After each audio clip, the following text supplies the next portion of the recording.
Collections ಇನ್ Python. ಇದು session number 26. ಇವತ್ತಿನ ವಿಷಯ ಸೆಟ್ಸ್. ಸೊ ಸೆಷನ್ ಆಬ್ಜೆಕ್ಟಿವ್ಸ್ ಅಲ್ಲಿ ಇವತ್ತು ನಾವು ಇಂಟ್ರೊಡಕ್ಷನ್ ಟು ಸೆಟ್ಸ್ ಅಂದರೆ ಸೆಟ್ ಅಂದರೆ ಏನು ಅಂತ ನೋಡೋಣ.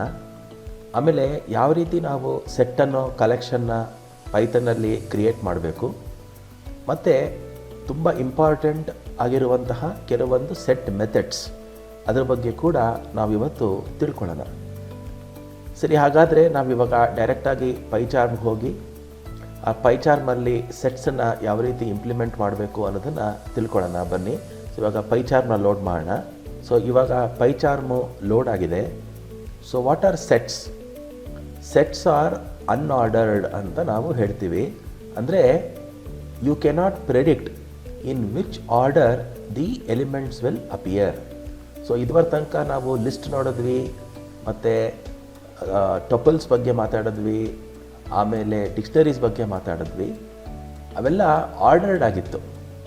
ಆದರೆ ಸೆಟ್ಸು ಅನ್ಆರ್ಡರ್ಡ್ ಅಂತ ನಾವು ಹೇಳ್ತೀವಿ. ಅನ್ಆರ್ಡರ್ಡ್ ಅಂದರೆ you cannot predict in which order the elements will appear. ಇದನ್ನು ನೀವು ಅರ್ಥ ಮಾಡ್ಕೋಬೇಕಂದ್ರೆ ಒಂದು ಎಕ್ಸಾಂಪಲ್ಲೇ ತೊಗೋಬೇಕು. ಫಾರ್ ಎಕ್ಸಾಂಪಲ್ಲು, ಒಂದು ಸೆಟ್ನ ನಾವು ಕ್ರಿಯೇಟ್ ಮಾಡೋಣ. ಕರ್ನಾಟಕ ಕ್ರಿಕೆಟರ್ಸ್ ಬಗ್ಗೆ ಒಂದು ಸೆಟ್ನ ಕ್ರಿಯೇಟ್ ಮಾಡೋಣ. ಪ್ಲೇಯರ್ಸ್ ಈಸ್ ಈಕ್ವಲ್ ಟು, ನೋಡಿ, ಸೆಟ್ನ ನಾವು ಕ್ರಿಯೇಟ್ ಮಾಡಬೇಕಾದ್ರೆ ನಾವು ಯಾವಾಗಲೂ ಫ್ಲವರ್ ಬ್ರ್ಯಾಕೆಟ್ಸ್ನೇ ಉಪಯೋಗಿಸ್ಕೋಬೇಕು. ಮೊದಲನೇ ಪ್ಲೇಯರ್ ಹೆಸರು ಡ್ರಾವಿಡ್.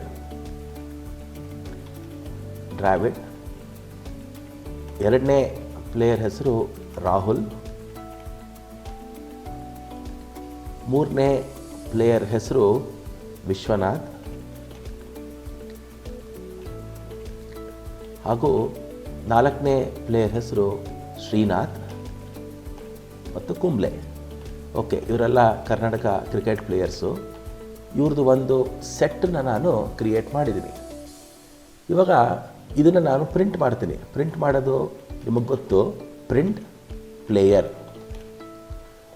ಪ್ಲೇಯರ್ ಅಂತ ಕೊಟ್ಟಾಗ ಈ ಪರ್ಟಿಕ್ಯುಲರ್ ಸೆಟ್ಟು ಪ್ರಿಂಟ್ ಆಗುತ್ತೆ.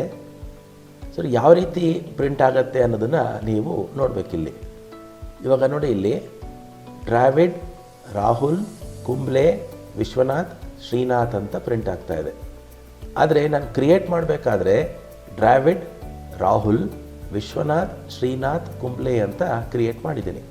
ಹಾಗಾದರೆ ಪ್ರಿಂಟ್ ಆಗಬೇಕಾದ್ರೆ ಅದು ಜಂಬಲ್ ಅಪ್ ಆಗಿದೆ. ಈ ಕಾರಣದಿಂದಾಗಿ ನಾವು ಅದನ್ನು ಅನ್ಆರ್ಡರ್ಡ್ ಅಂತ ಕರಿತೀವಿ. ಅನ್ಆರ್ಡರ್ಡ್ ಅಂದರೆ you cannot predict in which order the elements will appear.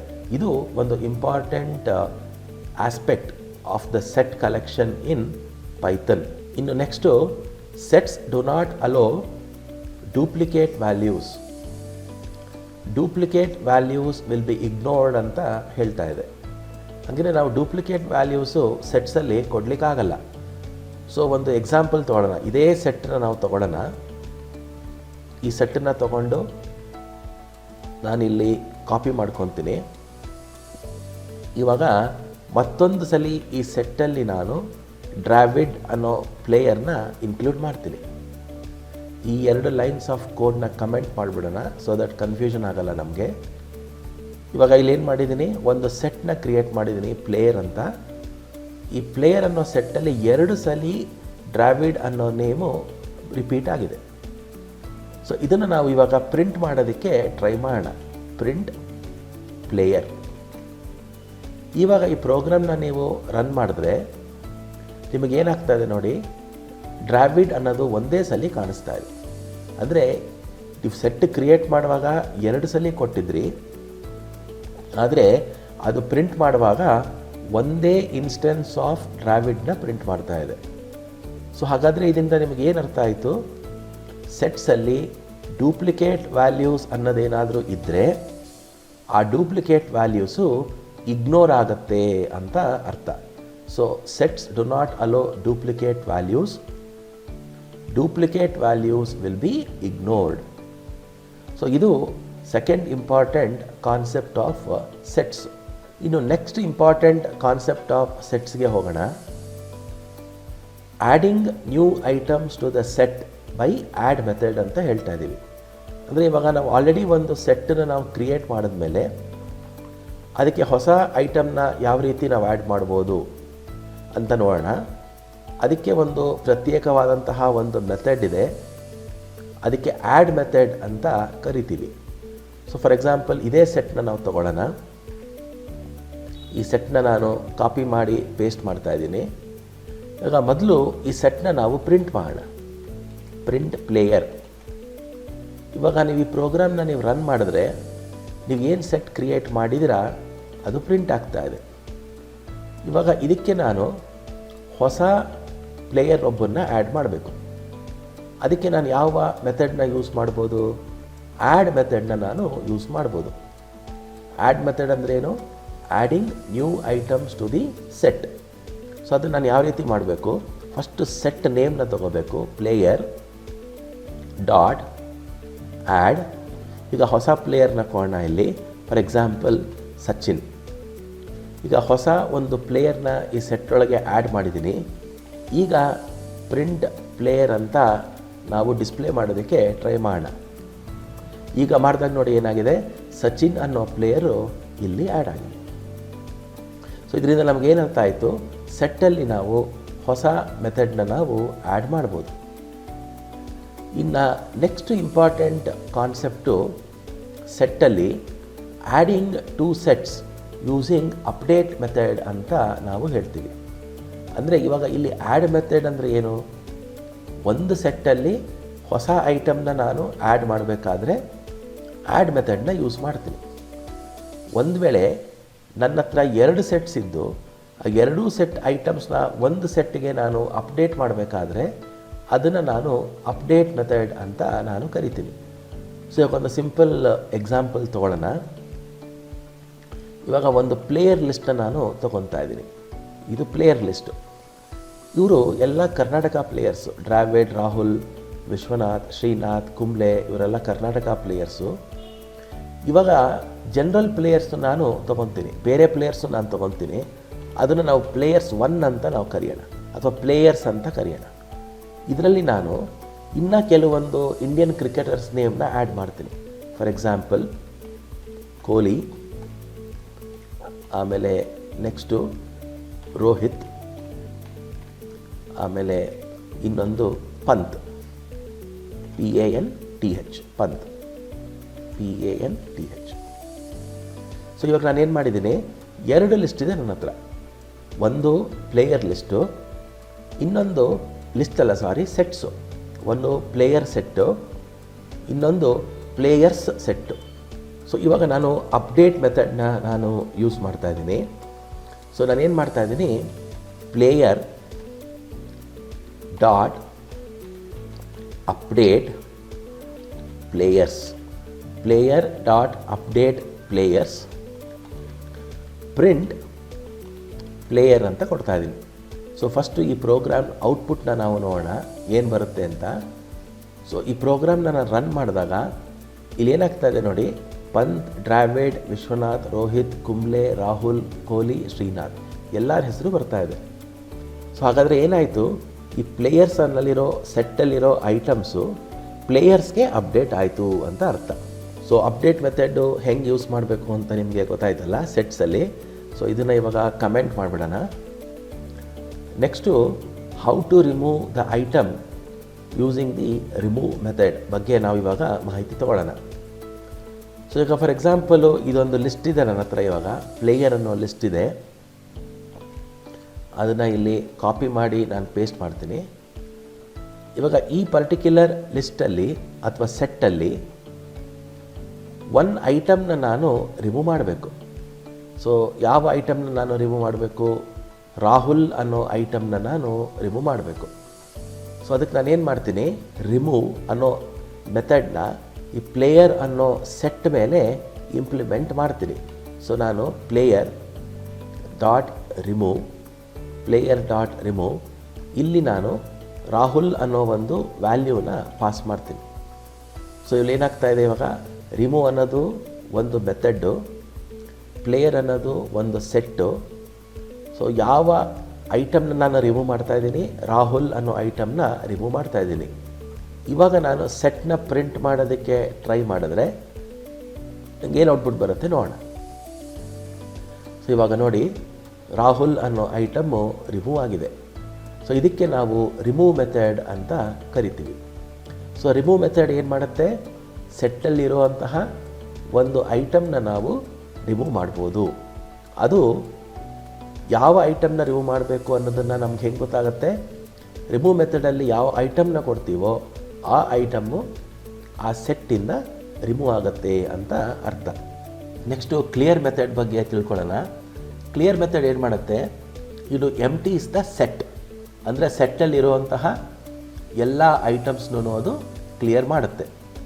So ಅದು ಯಾವ ರೀತಿ ಇಂಪ್ಲಿಮೆಂಟ್ ಮಾಡಬೇಕು ಅನ್ನೋದನ್ನು ನೋಡೋಣ. ಮೊದಲು ಈ ಸೆಟ್ಟನ್ನು ನಾನು ಕಾಪಿ ಮಾಡ್ಕೊತೀನಿ. ಕಾಪಿ ಮಾಡ್ಕೊಂಡು ಇಲ್ಲಿ ಪೇಸ್ಟ್ ಮಾಡಿಕೊಂಡೆ. ಫಸ್ಟು ಈ ಸೆಟ್ನ ಪ್ರಿಂಟ್ ಮಾಡೋಣ. Print player. ಸೊ ಈಗ ಸೆಟ್ಟು ಪ್ರಿಂಟ್ ಆಗ್ತಾ ಇದೆ. ಇವಾಗ ನಾನೇನು ಮಾಡ್ತೀನಿ, ಪ್ಲೇಯರ್ ಅನ್ನೋದು ಒಂದು set, player dot clear. Player dot clear ಅಂದರೆ ಪ್ಲೇಯರಲ್ಲಿರುವಂತಹ ಸೆಟ್ಟಲ್ಲಿ ಅದರಲ್ಲಿರುವಂತಹ ಎಲಿಮೆಂಟ್ಸ್ನೆಲ್ಲ ಕ್ಲಿಯರ್ ಮಾಡಿ ಅಂತ ಅರ್ಥ. ಅದಾದಮೇಲೆ ಇವಾಗ ನಾನು ಪ್ಲೇಯರ್ ಅನ್ನೋ ಸೆಟ್ನ ಪ್ರಿಂಟ್ ಮಾಡೋದಕ್ಕೆ ಟ್ರೈ ಮಾಡಿದ್ರೆ ಏನು ಔಟ್ಪುಟ್ ಬರುತ್ತೆ ನೋಡೋಣ. ನೋಡಿ, ನಮಗೆ ಎಂಟಿ ಸೆಟ್ ಬರ್ತಾ ಇದೆ. ಇಲ್ಲಿ ಎಂಟಿ ಸೆಟ್ ಯಾಕೆ ಬರ್ತಾ ಇದೆ ಅಂದರೆ ಯಾವ ಐಟಮ್ಸು ಇವಾಗ ಸೆಟ್ಟಲ್ಲಿ ಇಲ್ಲ. ಸೊ ಇದು ಕ್ಲಿಯರ್ ಮೆಥಡ್, ಅಂದರೆ ಸೆಟ್ಟಲ್ಲಿರುವಂತಹ ಐಟಮ್ಸ್ನ ಕ್ಲಿಯರ್ ಮಾಡೋದು. ಅರ್ಥ ಆಯ್ತಲ್ಲ ಇವಾಗ ನಿಮಗೆ? ಕ್ಲಿಯರ್ ಅಂದರೆ ಏನು, ರಿಮೂವ್ ಅಂದರೆ ಏನು, ಇವೆರಡಕ್ಕೂ ಡಿಫ್ರೆನ್ಸ್ ಗೊತ್ತಿರಬೇಕು. ರಿಮೂವ್ ಮೆಥಡ್ ಏನು ಮಾಡುತ್ತೆ, ಸೆಟ್ಟಲ್ಲಿ ಇರುವಂತಹ ಒಂದು ಪ್ರತ್ಯೇಕವಾದಂತಹ ಎಲಿಮೆಂಟ್ನ ರಿಮೂವ್ ಮಾಡುತ್ತೆ. ಆದರೆ ಕ್ಲಿಯರ್ ಐಟಮ್ ಏನು ಮಾಡುತ್ತೆ, ಸೆಟ್ಟಲ್ಲಿ ಇರುವಂತಹ ಎಲ್ಲ ಎಲಿಮೆಂಟ್ಸ್ನೂ ಅದು ಕ್ಲಿಯರ್ ಮಾಡುತ್ತೆ. ಇದು major difference between A clear method and A remove method concerning with sets. ಸರಿ, ಹಾಗಾದರೆ ಇಷ್ಟು ನಿಮ್ಗೆ ಅರ್ಥ ಆಯಿತು. ನೆಕ್ಸ್ಟು ಸೆಟ್ಸಲ್ಲಿ ಇನ್ನೂ 2 ಇಂಪಾರ್ಟೆಂಟ್ ಮೆಥಡ್ಸ್ ಇದೆ. ಇದನ್ನು ನೀವು ಸ್ಕೂಲ್ ಡೇಸಲ್ಲಿ ಓದೇ ಇರ್ತೀರಾ. ಯೂನಿಯನ್ ಮತ್ತು ಇಂಟರ್ಸೆಕ್ಷನ್ ಅಂತ ನಾವು ಕರಿತೀವಿ. ಫಾರ್ ಎಕ್ಸಾಂಪಲ್, ನೀವು ಸ್ಕೂಲಲ್ಲಿ ಓದಿರ್ತೀರ ಎ ಯೂನಿಯನ್ ಬಿ ಅಥವಾ A intersection B, B intersection A, ಇದನ್ನು ಓದೇ ಇರ್ತೀರ ನೀವು. ಸೊ ಆ ಒಂದು ಕಾನ್ಸೆಪ್ಟನ್ನ ನಾವು ಈ ಪೈಥನ್ ಸೆಟ್ಸಲ್ಲಿ ಯಾವ ರೀತಿ ಇಂಪ್ಲಿಮೆಂಟ್ ಮಾಡೋದು ಅಂತ ನೋಡೋಣ. ಮೊದಲನೇ ಮೆಥಡು ಇಂಟರ್ಸೆಕ್ಷನ್ ಮೆಥಡ್ ಅಂತ ಕರಿತೀವಿ. ಈ ಇಂಟರ್ಸೆಕ್ಷನ್ ಮೆಥಡ್ ಅಂದ್ರೇನು, it is use to find the common elements in 2 sets. ಅಂದರೆ ನನ್ನ ಹತ್ರ 2 ಸೆಟ್ ಇದ್ದಾಗ ಆ 2 ಸೆಟ್ಟಲ್ಲಿ ಯಾವ ಎಲಿಮೆಂಟ್ಸು 2 ಸೆಟ್ಟಲ್ಲಿ ಅಪಿಯರ್ ಆಗ್ತಾ ಇದೆ, ಕಾಮನ್ ಆಗಿದೆ, ಆ ಎಲಿಮೆಂಟ್ಸ್ನ ಡಿಸ್ಪ್ಲೇ ಮಾಡಿ ಅಂತ ಅರ್ಥ. ಇದಕ್ಕೊಂದು ಸಿಂಪಲ್ ಎಕ್ಸಾಂಪಲ್ ತೊಗೊಳ್ಳೋಣ. ಆಲ್ರೆಡಿ ನಾನು 2 ಸೆಟ್ಸ್ನ ಕ್ರಿಯೇಟ್ ಮಾಡಿ ಇಟ್ಟಿದ್ದೀನಿ ಇಲ್ಲಿ. ನೋಡಿ, ಎಕ್ಸ್ ಅನ್ನೋದು ಒಂದು ಸೆಟ್ಟು. ಇದರಲ್ಲಿ 3 ಫ್ರೂಟ್ಸ್ ಹೆಸರನ್ನ ಕೊಟ್ಟಿದ್ದೀನಿ, apple, grapes and cherry. Y ಅನ್ನೋ ಸೆಟ್ಟಲ್ಲಿ ಗೂಗಲ್, ಮೈಕ್ರೋಸಾಫ್ಟ್, ಆ್ಯಪಲ್ ಅಂತ ನಾನು ಕೊಟ್ಟಿದ್ದೀನಿ. ಸೊ ಇವಾಗ ನೀವು ನೋಡ್ಬೋದು, ಆ್ಯಪಲ್ ಅನ್ನೋದು ಎಕ್ಸಲ್ಲೂ ಬಂದಿದೆ, ವೈಯಲ್ಲೂ ಬಂದಿದೆ. ಸೊ ಇವಾಗ ನಾವು ಈ ಇಂಟರ್ಸೆಕ್ಷನ್ ಮೆಥಡ್ನ ನಾವು ಯೂಸ್ ಮಾಡೋಣ. Z is equal to x dot intersection of y ಅಂತ ಕೊಟ್ಟಿದ್ದೀನಿ. ಎಕ್ಸ್ ಅನ್ನೋದು ಒಂದು ಸೆಟ್ಟು, ವೈ ಅನ್ನೋದು ಒಂದು ಸೆಟ್ಟು. ಅಂದರೆ ಎಕ್ಸ್ ಇಂಟರ್ಸೆಕ್ಷನ್ ವೈ ಅಂತ ನಾನು ಹೇಳ್ತಾ ಇದ್ದೀನಿ. ಅದು ಇಂಟರ್ಸೆಕ್ಷನ್ ಆದಮೇಲೆ ಝೆಡ್ ಅನ್ನೋ ಸೆಟ್ಟಲ್ಲಿ ಅದು ಸ್ಟೋರ್ ಆಗಬೇಕು ಅಂತ ಅರ್ಥ. ಸೊ ಪ್ರಿಂಟ್ ಝೆಡ್ ಅಂದ್ರೇನು, ಝೆಡ್ ಅನ್ನೋದು ಒಂದು ಹೊಸ ಸೆಟ್ಟೆ. ಆ ಝೆಡ್ ಸೆಟ್ಟಲ್ಲಿ ಯಾವ ವ್ಯಾಲ್ಯೂಸ್ ಇರುತ್ತೆ, ಎಕ್ಸ್ ಇಂಟರ್ಸೆಕ್ಷನ್ ವೈ ವ್ಯಾಲ್ಯೂಸ್ ಇರುತ್ತೆ. ಸೊ ಈಗ ಈ ಪ್ರೋಗ್ರಾಮ್ನ ರನ್ ಮಾಡೋಣ. ನೋಡಿ, ನಮಗೆ ಆ್ಯಪಲ್ ಅಂತ ಆನ್ಸರ್ ತೋರಿಸ್ತಾ ಇದೆ. ಹಾಗಂದರೆ ಏನರ್ಥ, ಇವಾಗ ಈ ಆ್ಯಪಲ್ ಅನ್ನೋ ಒಂದು ಐಟಮ್ಮು ಈ ಎಕ್ಸ್ ಅನ್ನೋ ಸೆಟ್ಟಲ್ಲಿ ಮತ್ತು ವೈ ಅನ್ನೋ ಸೆಟ್ಟಲ್ಲಿ 2 ಸೆಟ್ಟಲ್ಲಿ ಅಪಿಯರ್ ಆಗಿದೆ ಅಂತ ಅರ್ಥ. ಇದು ಎಕ್ಸ್ ಇಂಟರ್ಸೆಕ್ಷನ್ ವೈ. ಇನ್ನು ನೆಕ್ಸ್ಟು ಇದೇ ಥರ ನಾವು ಯೂನಿಯನ್ ಕೂಡ ಮಾಡ್ಬೋದು. ಅದನ್ನು ಹೆಂಗೆ ಮಾಡೋದು ಅಂತ ನಾನು ನಿಮಗೆ ಇವಾಗ ತೋರಿಸ್ತೀನಿ. ನೋಡಿ, ಇದೇ 2 ಸೆಟ್ನ ನಾನು ತೊಗೊತೀನಿ, ಎಕ್ಸ್ ಆ್ಯಂಡ್ ವೈ. ಈ ಎಕ್ಸ್ ಸೆಟ್ಟಲ್ಲಿ ಆ್ಯಪಲ್, ಗ್ರೇಪ್ಸ್ ಆ್ಯಂಡ್ ಚೆರ್ರಿ ಇದೆ. ಈ ವೈ ಸೆಟ್ಟಲ್ಲಿ ಗೂಗಲ್, ಮೈಕ್ರೋಸಾಫ್ಟ್, ಆ್ಯಪಲ್ ಅಂತ ಇದೆ. ಸೊ ಇಲ್ಲಿ 3ನೇ ಸೆಟ್ನ ನಾನು ಕ್ರಿಯೇಟ್ ಮಾಡ್ತಾ ಇದ್ದೀನಿ. Z is equal to x dot union of y, ಅಂದರೆ ಎಕ್ಸ್ ಯೂನಿಯನ್ ವೈ ಅಂತ ಅರ್ಥ. ಸೊ ಯೂನಿಯನ್ ಏನು ಮಾಡುತ್ತೆ, it will return all the items of both the sets, duplicates are removed ಅಂತ ಹೇಳ್ತಾ ಇದೆ. ಸೊ ಇವಾಗ ನೋಡಿ, ಈ ಪ್ರೋಗ್ರಾಮ್ನ ಫಸ್ಟ್ ನಾನು ರನ್ ಮಾಡ್ತೀನಿ, ಈ ಕೋಡ್ನ ರನ್ ಮಾಡ್ತೀನಿ. ಸೊ ಏನಾಗ್ತಾ ಇದೆ, ನಿಮಗೆ ಎಲ್ಲ ಐಟಮ್ಸು ಪ್ರಿಂಟ್ ಆಗ್ತಾ ಇದೆ. So Microsoft, Google, apple, cherry, grapes ಎಲ್ಲ ಐಟಮ್ನು ಪ್ರಿಂಟ್ ಮಾಡ್ತಾ ಇದೆ. ಆದರೆ ಯೂನಿಯನ್ ಇನ್ನೊಂದು ಕೆಲಸ ಮಾಡುತ್ತೆ. ಒಂದು ವೇಳೆ ಡೂಪ್ಲಿಕೇಟ್ ಐಟಮ್ಸ್ ಏನಾದರೂ ಇದ್ದರೆ ಆ ಡೂಪ್ಲಿಕೇಟ್ ಐಟಮ್ಸ್ನ ಎಲಿಮಿನೇಟ್ ಮಾಡುತ್ತೆ. ಫಾರ್ ಎಕ್ಸಾಂಪಲ್ ನೋಡಿ, ಈ ಎಕ್ಸ್ ಅನ್ನೋ ಸೆಟ್ಟಲ್ಲಿ ಇನ್ನೊಂದು ಸಲ ನಾನು ಗ್ರೇಪ್ಸ್ ಅಂತ ಕೊಡ್ತೀನಿ. ಸೊ ಇವಾಗ 2 ಸಲ ಗ್ರೇಪ್ಸ್ ಇದೆ ಎಕ್ಸ್ ಅನ್ನೋ ಸೆಟ್ಟಲ್ಲಿ. ಇದನ್ನು ನೀವು ಯೂನಿಯನ್ ಮಾಡಿದಾಗ ನೋಡಿ, ಒಂದೇ ಸಲ ಗ್ರೇಪ್ಸ್ ಬರ್ತಾ ಇದೆ. ಹಾಗಂದರೆ ಯೂನಿಯನ್ ಏನು ಮಾಡುತ್ತೆ, ಎರಡೂ ಸೆಟ್ಟಲ್ಲಿರೋ ಐಟಮ್ಸ್ನ ಆ್ಯಡ್ ಮಾಡುತ್ತೆ. ಒಂದು ವೇಳೆ ಏನಾದರೂ ಐಟಮ್ಸು ಡೂಪ್ಲಿಕೇಟ್ ಆಗಿದ್ದರೆ 2 ಸಲ ಅದನ್ನು ಡಿಸ್ಪ್ಲೇ ಮಾಡಲ್ಲ, ಒಂದೇ ಸಲ ಮಾಡುತ್ತೆ. ಅಂದರೆ ಡೂಪ್ಲಿಕೇಟ್ಸ್ನ ಅದು ಎಲಿಮಿನೇಟ್ ಮಾಡುತ್ತೆ ಅಂತ ಅರ್ಥ. ಸರಿ, ನೆಕ್ಸ್ಟ್ ಮೆಥಡು ಡೆಲ್ ಅನ್ನೋದು. ಸೆಟ್ನ ನಾವು ಯಾವ ರೀತಿ ಡಿಲೀಟ್ ಮಾಡಬೇಕು ಅಂತ ನೋಡೋಣ. ಇದು ತುಂಬ simple. DEL and the name of the set. For example, ಇಲ್ಲಿ ಯಾವುದು ಸೆಟ್ಟು ಇಲ್ಲ. ಸೊ ಒಂದು ಸೆಟ್ಟನ್ನು ನಾವು ಕ್ರಿಯೇಟ್ ಮಾಡೋಣ. ಇದನ್ನು ತೊಗೊಂಡು ಇಲ್ಲಿ ನಾನು ಇದನ್ನು ಪೇಸ್ಟ್ ಮಾಡ್ತೀನಿ.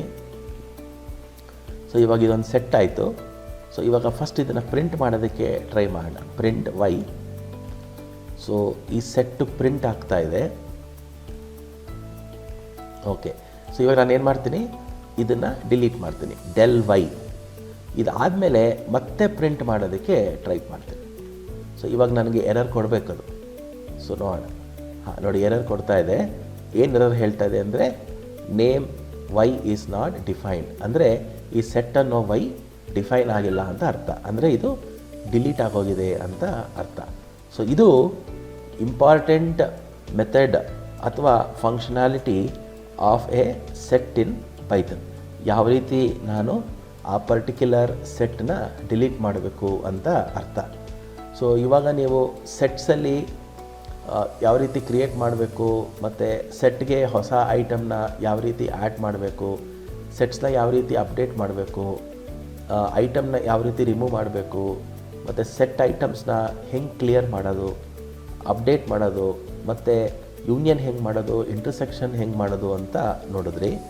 ಇವಾಗ ನೆಕ್ಸ್ಟು ನಾನು ನಿಮಗೆ ಒಂದು ಕಂಪ್ಯಾರಿಸನ್ ಹಾಕ್ತೀನಿ. ಇವಾಗ ಇದುವರೆ ತನಕ ನೀವು ಡಿಕ್ಷನರೀಸ್ನ ಕಲ್ತ್ರಿ, ಲಿಸ್ಟ್ನ ಕಲ್ತ್ರಿ, ಟಪಲ್ಸ್ನ ಕಲ್ತ್ರಿ, ಹಾಗೂ ಸೆಟ್ಸ್ನ ಕಲ್ತ್ರಿ. ಇಷ್ಟುರ್ದು ಕಂಪ್ಯಾರಿಸನ್ ಒಂದ್ಸಲಿ ನೋಡೋಣ. ನೋಡಿಬಿಟ್ಟು ಇವತ್ತಿನ ಟಾಸ್ಕ್ ಬಗ್ಗೆ ನಾವು ಗಮನ ಹರಿಸೋಣ. ನೋಡಿ, ಇದು ಒಂದು ಸಿಂಪಲ್ ಟೇಬಲ್ ಮಾಡಿದ್ದೀನಿ, ಕಂಪ್ಯಾರಿಸನ್ ಪೈಥಾನ್ ಕಲೆಕ್ಷನ್ಸ್ ಅಂತ. ಇಲ್ಲಿ ನಿಮಗೆ 4 ಕಾಲಮ್ಸ್ ಇದೆ, ಲಿಸ್ಟು, ಟಪಲ್ಲು, ಡಿಕ್ಷನರಿ ಮತ್ತು ಸೆಟ್. ಸೊ ಮೊದಲನೇದಾಗಿ ಲಿಸ್ಟನ್ನ ನಾನು ಕ್ರಿಯೇಟ್ ಮಾಡಬೇಕಾದ್ರೆ ಸ್ಕ್ವೇರ್ ಬ್ರ್ಯಾಕೆಟ್ನ ಉಪಯೋಗಿಸ್ತೀನಿ. ಟಪಲ್ನ ಕ್ರಿಯೇಟ್ ಮಾಡಬೇಕಾದ್ರೆ ರೌಂಡ್ ಬ್ರ್ಯಾಕೆಟ್ನ ಉಪಯೋಗಿಸ್ತೀನಿ. ಡಿಕ್ಷನರಿನ ಕ್ರಿಯೇಟ್ ಮಾಡಬೇಕಾದ್ರೆ ನಾನು ಫ್ಲವರ್ ಬ್ರ್ಯಾಕೆಟ್ಸ್ನ ಉಪಯೋಗಿಸ್ತೀನಿ. ಮತ್ತು ಸೆಟ್ಟನ್ನು ನಾನು ಕ್ರಿಯೇಟ್ ಮಾಡಬೇಕಾದ್ರೆ ಫ್ಲವರ್ ಬ್ರ್ಯಾಕೆಟ್ಸ್ನ ಉಪಯೋಗಿಸ್ತೀನಿ. ಆಮೇಲೆ ಲಿಸ್ಟ್ ನೋಡಿ, changeable, V can add and delete items from the list. ಇದು ನಿಮಗೆ ಗೊತ್ತು.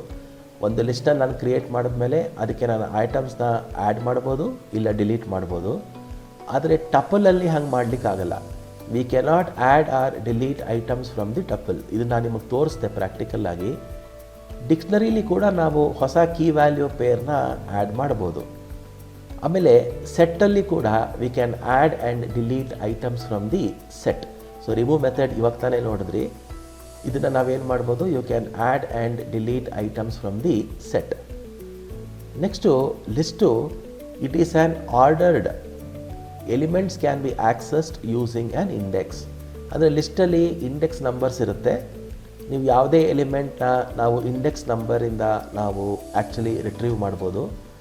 ಟಪಲಲ್ಲೂ ಕೂಡ ಅದನ್ನು ಆರ್ಡರ್ಡ್ ಅಂತಲೇ ಕರಿತೀವಿ. ಅಂದರೆ ಎಲಿಮೆಂಟ್ಸ್ನ ನಾವು ಇಂಡೆಕ್ಸ್ ನಂಬರಿಂದ ನಾವು ರಿಟ್ರೀವ್ ಮಾಡ್ಬೋದು. ಡಿಕ್ಷನರಿನ ನಾವು ಅನ್ಆರ್ಡರ್ಡ್ ಅಂತ ಕರಿತೀವಿ. ಯಾಕೆಂದರೆ ಅಲ್ಲಿ ಇಂಡೆಕ್ಸ್ ನಂಬರ್ ಇರಲ್ಲ. ಡಿಕ್ಷನರಿಲಿ ಏನಿರುತ್ತೆ, ಕೀ ವ್ಯಾಲ್ಯೂ ಪೇರ್ ಅಂತ ಇರುತ್ತೆ. ಸೊ ನಾವು ಕೀನ ಕೊಟ್ಟಾಗ ಅದರ ರಿಲೆವೆಂಟ್ ವ್ಯಾಲ್ಯೂ ನಮಗೆ ಇದೇ ತೆಗಿಬೋದು. ಅದಕ್ಕೆ ನಾವು ಅದನ್ನು ಅನ್ಆರ್ಡರ್ಡ್ ಅಂತ ಕರಿತೀವಿ. ಸೆಟ್ಟಲ್ಲಿ ಪೂರಾ ಅನ್ಆರ್ಡರ್ಡೇ ಅದು. ಯಾಕೆಂದರೆ ನಾನು ನಿಮಗೆ ತೋರಿಸ್ದೆ ಇವತ್ತು, ನಾವೊಂದು ಆರ್ಡ್ರಲ್ಲಿ ಕೊಟ್ಟರೆ ಅದು ಪ್ರಿಂಟ್ ಮಾಡೋದು ಇನ್ಯಾವುದೋ ಆರ್ಡ್ರಲ್ಲಿ. ಸೊ ಆದ್ದರಿಂದ ಅದನ್ನು ಅನ್ಆರ್ಡರ್ಡ್ ಅಂತ ಕರಿತೀವಿ. ಸೊ ಈ ಒಂದು ಕಾರಣದಿಂದಾಗಿ ಸೆಟ್ಗೆ ಇಂಡೆಕ್ಸ್ ಅಂತ ಇರಲ್ಲ. ಸೊ ಇವೆರಡು ಇಂಪಾರ್ಟೆಂಟ್ ಡಿಫ್ರೆನ್ಸಸ್ಸು. ಆಮೇಲೆ ಲಿಸ್ಟಲ್ಲಿ you can have duplicate items. ನಿಮ್ಗೆ ಗೊತ್ತು, ಲಿಸ್ಟಲ್ಲೂ ಡೂಪ್ಲಿಕೇಟ್ ಐಟಮ್ಸ್ ಇಡ್ಬೋದು, ಹಾಗೂ ಟಪಲಲ್ಲೂ ಡೂಪ್ಲಿಕೇಟ್ ಐಟಮ್ಸ್ನ ಇಡ್ಬೋದು. ಡಿಕ್ಷ್ನರಿಲೂ ಡೂಪ್ಲಿಕೇಟ್ ಐಟಮ್ಸ್ನ ಇಡೋಕ್ಕಾಗಲ್ಲ ಅಂತ ನಾವು ಹೇಳ್ತಾ ಇದ್ದೀವಿ. Duplicates are not allowed. ಅಂದರೆ ಏನು, ಒಂದು ವೇಳೆ ನೀವು ಡೂಪ್ಲಿಕೇಟ್ ಐಟಮ್ಸ್ನ ಕೊಟ್ಟರೆ ಆ ಡೂಪ್ಲಿಕೇಟ್ ಐಟಮ್ಸ್ ಏನಾಗುತ್ತೆ, ಓವರ್ ರೈಟ್ ಆಗುತ್ತೆ ಅಂತ ನಾವು ಹೇಳ್ತಾ ಇದ್ದೀವಿ. ಇದನ್ನು ನಾವು ಎಕ್ಸಾಂಪಲಲ್ಲಿ ಮಾಡಿ ಕೂಡ ನೋಡಿದ್ವಿ. ಅದೇ ರೀತಿ ಸೆಟ್ಟಲ್ಲೂ ಕೂಡ ಅದು ಡೂಪ್ಲಿಕೇಟ್ ಐಟಮ್ಸ್ನ ಅಥವಾ ಡೂಪ್ಲಿಕೇಟ್ ವ್ಯಾಲ್ಯೂಸ್ನ ಅಲೋ ಮಾಡಲ್ಲ. ಒಂದು ವೇಳೆ ಏನಾದರೂ ಡೂಪ್ಲಿಕೇಟ್ ವ್ಯಾಲ್ಯೂಸ್ ಇದ್ದರೆ ಒಂದೇ ಒಂದು ವ್ಯಾಲ್ಯೂನ ಅದು ಕನ್ಸಿಡರ್ ಮಾಡುತ್ತೆ ಅಂತ ಅರ್ಥ. ಸೊ ಇದು ಒಂದು simple comparison between list, tuple, dictionary and set. So ಹಾಗಾದರೆ ಇವತ್ತಿನ ಒಂದು ಟಾಸ್ಕ್ ಬಗ್ಗೆ ಗಮನ ಹರಿಸೋಣ. ಇಲ್ಲಿ ಟಾಸ್ಕ್ನ ನಾನು ಟೈಪ್ ಮಾಡಿಲ್ಲ, ಇಲ್ಲಿ ಅದನ್ನಾದರೂ ಹೇಳ್ತೀನಿ ನಾನು. ಟಾಸ್ಕ್ ಏನಂದರೆ, ನೀವು ನಿಮ್ಮ ರಿಯಲ್ ಲೈಫಲ್ಲಿ ಕಂಡುಬರುವಂತಹ ಒಂದು ಆಬ್ಜೆಕ್ಟ್ಸ್ನ ಮನಸ್ಸಿನಲ್ಲಿ ಇಟ್ಕೊಂಡು ಒಂದು ಸೆಟ್ಟನ್ನು ನೀವು ಕ್ರಿಯೇಟ್ ಮಾಡಿ, ಆ ಸೆಟ್ಟಲ್ಲಿ ನಾವಿವತ್ತು ಹೇಳ್ಕೊಟ್ಟಂತಹ ಎಲ್ಲ ಆಪರೇಷನ್ಸ್ನು ಅದ್ರ ಮೇಲೆ ಇಂಪ್ಲಿಮೆಂಟ್ ಮಾಡೋದಕ್ಕೆ ಟ್ರೈ ಮಾಡಿ. ಸೊ ತುಂಬ ಧನ್ಯವಾದಗಳು ಈ ಸೆಷನ್ನ ವಾಚ್ ಮಾಡಿದ್ದಕ್ಕೆ. ಮುಂದಿನ ಸೆಷನ್ನಲ್ಲಿ ನಾವು ಭೇಟಿಯಾಗೋಣ. ಇವತ್ತಿಗೆ ಕಲೆಕ್ಷನ್ಸ್ ಅನ್ನೋ ಚಾಪ್ಟರ್ ಮುಗಿಯುತ್ತೆ. ಕಲೆಕ್ಷನ್ಸಲ್ಲಿ ಈಗಾಗಲೇ ನೀವು ಲಿಸ್ಟ್ ಅಂದ್ರೇನು, ಡಿಕ್ಷ್ನರೀಸ್ ಅಂದ್ರೇನು, ಟಪಲ್ಸ್ ಅಂದ್ರೇನು, ಸೆಟ್ಸ್ ಅಂದ್ರೇನು ಕಲ್ತಿದ್ದೀರಾ. ಮುಂದಿನ ಸೆಷನಲ್ಲಿ ಹೊಸ ಚಾಪ್ಟರ್ನ ನಾವು ಕಲಿಯೋಣ. ಫೈಲ್ ಹ್ಯಾಂಡ್ಲಿಂಗ್ ಅನ್ನೋದು ಈ ಚಾಪ್ಟರ್ ಹೆಸರು. ಸೊ ಫೈಲ್ ಆಪರೇಷನ್ಸ್ ಬಗ್ಗೆ ನಾವು ತಿಳ್ಕೊಳ್ಳೋಣ. ಅಲ್ಲಿವರೆಗೂ ನಮಸ್ಕಾರ.